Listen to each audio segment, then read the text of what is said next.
De l'Évangile de Jésus-Christ selon saint Marc, chapitre 13, versets 24 à 32.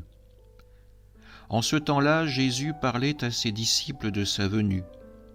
En ces jours-là, après une grande détresse, le soleil s'obscurcira, et la lune ne donnera plus sa clarté. Les étoiles tomberont du ciel, et les puissances célestes seront ébranlées. Alors on verra le Fils de l'homme venir dans les nuées, avec grande puissance et avec gloire. Il enverra les anges pour rassembler les élus des quatre coins du monde, depuis l'extrémité de la terre jusqu'à l'extrémité du ciel. Laissez-vous instruire par la comparaison du figuier. Dès que ses branches deviennent tendres et que sortent les feuilles, vous savez que l'été est proche. De même, vous aussi, lorsque vous verrez arriver cela, sachez que le Fils de l'homme est proche à votre porte. Amen, je vous le dis, cette génération ne passera pas avant que tout cela n'arrive. Le ciel et la terre passeront, mes paroles ne passeront pas.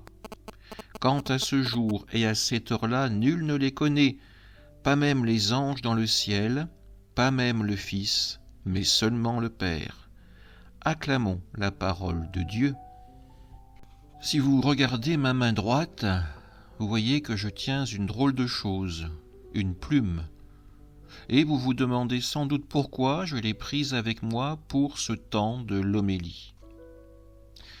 En fait, si j'ai pris cette plume avec moi, c'est parce qu'à une époque, elle était considérée comme très importante dans un rite funéraire.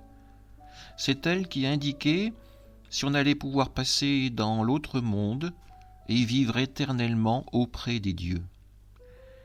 Certains ont trouvé cette plume nous renvoie au jugement des morts dans l'Égypte ancienne.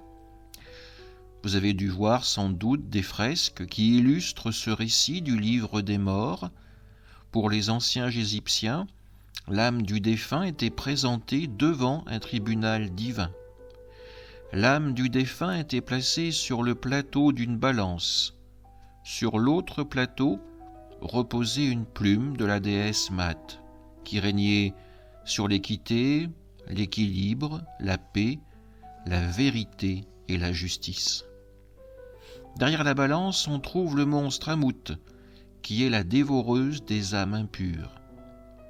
La pesée est faite par Anubis et Thoth, les dieux respectifs des nécropoles, du savoir et de la connaissance.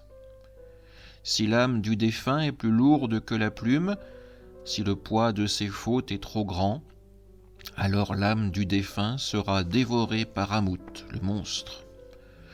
En revanche, si l'âme n'est pas plus lourde que la plume, le défunt est accueilli au royaume des dieux. Dans des versions plus tardives du livre des morts, le défunt devait se justifier de ne pas avoir commis 42 péchés spécifiques et démontrer une grande connaissance des lieux saints et des dieux pour pouvoir être accueilli. Voici comment, avec une simple plume, l'homme peut prendre conscience de ses fautes. Comment l'homme de l'Égypte antique s'interrogeait sur ce que nous appelons le jugement dernier. Cette question a traversé les époques. Et dans la première lecture, c'est le sujet également avec l'ange Michel qui vient terrasser le mal et séparer les bons des mauvais. Dans l'évangile de ce dimanche, c'est aussi ce qui est demandé à Jésus. Ses disciples s'interrogent sur les fins dernières, comment les reconnaître, mais aussi comment pouvoir être sauvés et entrer dans le salut de Dieu.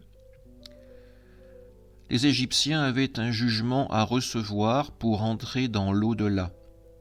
Pour nous, chrétiens, il en va autrement. La foi catholique annonce 2 jugements.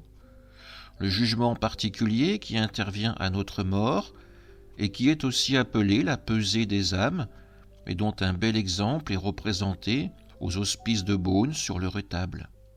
On y retrouve d'une certaine façon un héritage de l'Égypte antique.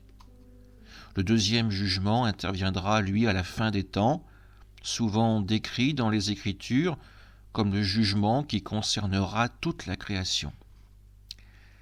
Si la foi catholique nous annonce que ce grand jugement dernier se terminera bien, car Jésus a donné sa vie pour notre salut, il peut en aller différemment pour le jugement particulier, le mien comme le vôtre. Pour le jugement particulier, c'est nous qui instruisons pas après pas notre procès avec chaque acte de notre vie. Nous en sommes les acteurs, et par notre vie, nous déterminons le jugement. Jésus sera notre juge, mais il ne sera pas notre comptable. Il ne va pas nous présenter un tableau qui représenterait nos bonnes et mauvaises actions. Jésus nous regardera en vérité quand nous nous présenterons devant lui et jugera si nous sommes en état de grâce, en état d'entrer dans le royaume de son Père, dans le royaume de Dieu. Certains chrétiens ont cette habitude de comptabiliser leurs bonnes actions. Ils épargnent, ils thésaurisent leurs bonnes actions comme si c'était des bons points à présenter à l'entrée du paradis. Non, ce n'est pas avec des points que ces portes vont s'ouvrir, mais avec une seule clé. Quand nous mourrons, aurons-nous en nous l'amour de Dieu et du prochain, ou serons-nous emplis de colère et de haine? C'est cela l'enseignement de Jésus. Vous vous inquiétez des fins dernières, vous voulez savoir comment entrer au ciel? Alors commencez par aimer aujourd'hui comme à l'heure de votre mort. Amen.